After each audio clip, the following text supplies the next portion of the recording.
So it's Danny Flexon here for SecondsOut. Delighted to be joined by my good friend and Hall of Fame promoter Frank Warren here at his office. First one of 2024 for us, so Happy New Year, Frank. Happy New Year to you and all your viewers, Dan. It's been hope it's been as exciting as it was last year.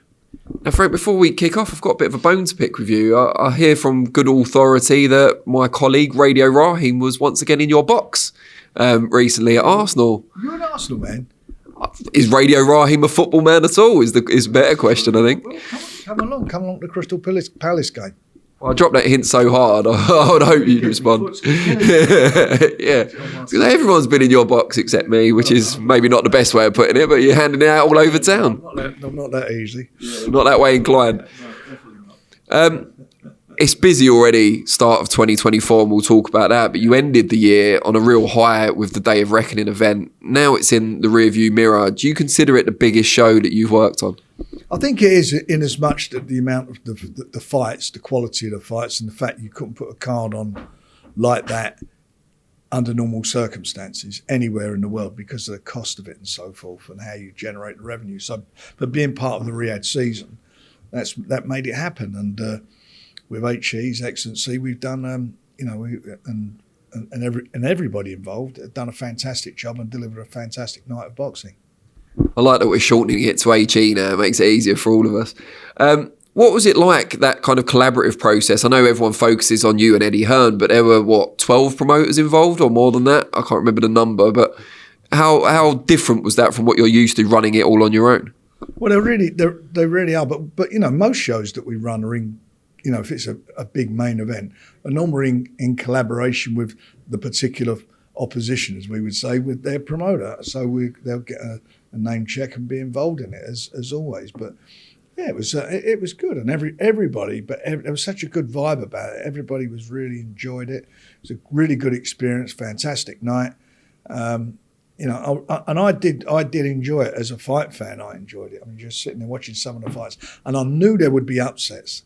I knew that. I really did feel. You could see it was people were taking a lot of things for granted, and I didn't think that was going to be the case. How did you get convinced to do the photo shoot with Eddie Hearn hand in hand with Turki Al Sheikh as well, or was it your suggestion perhaps?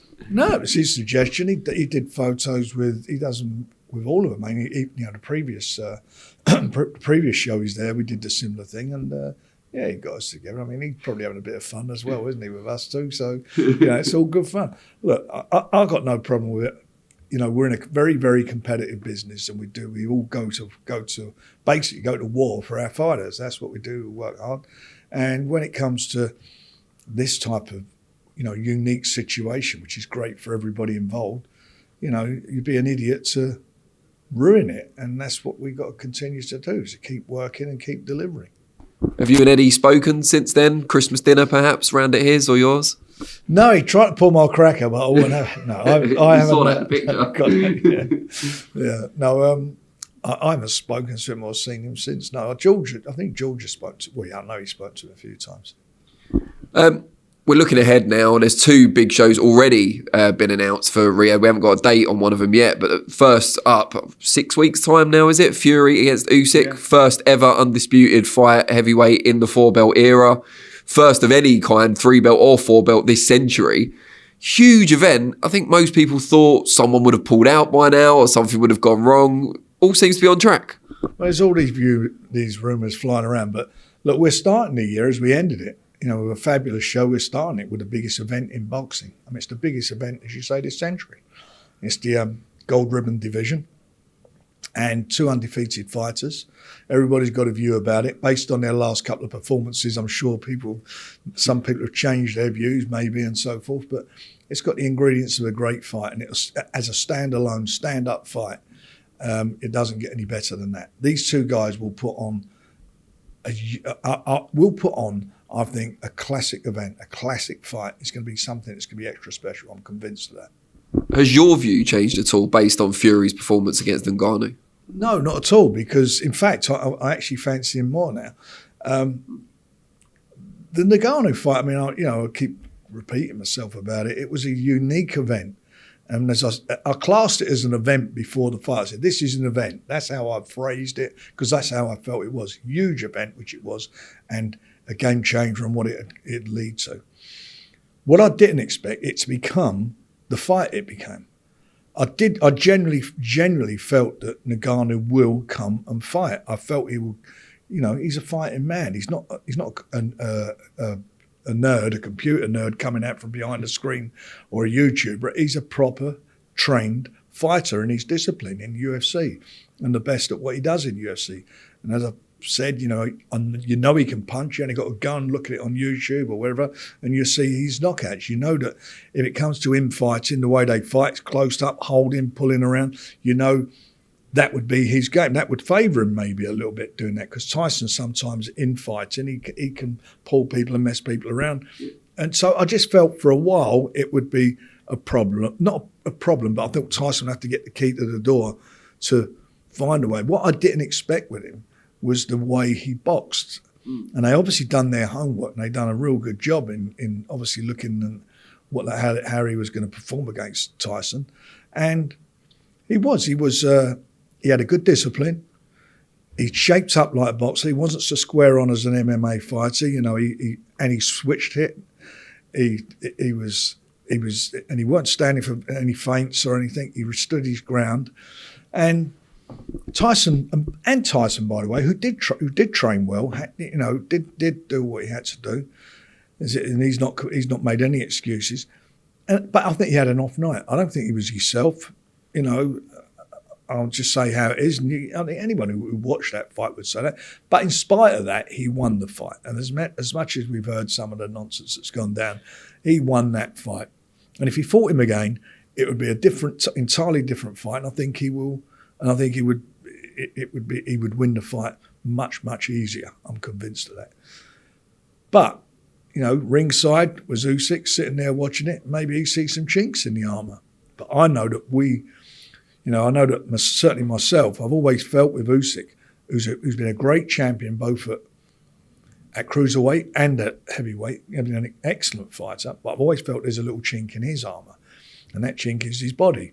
And that's what we tried to exploit, or Daniel tried to exploit when he fought him in Poland. And we'll go into all that controversy again, but I've got my views on that.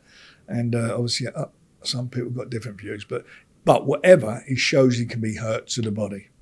And it's not the first time. So what do I feel about the fight? I think that Tyson, I just feel, Tyson's a very smart operator, very smart boxer, as is Usyk. But I think that Tyson is the better class fighter, and I think that he's got more in his armoury.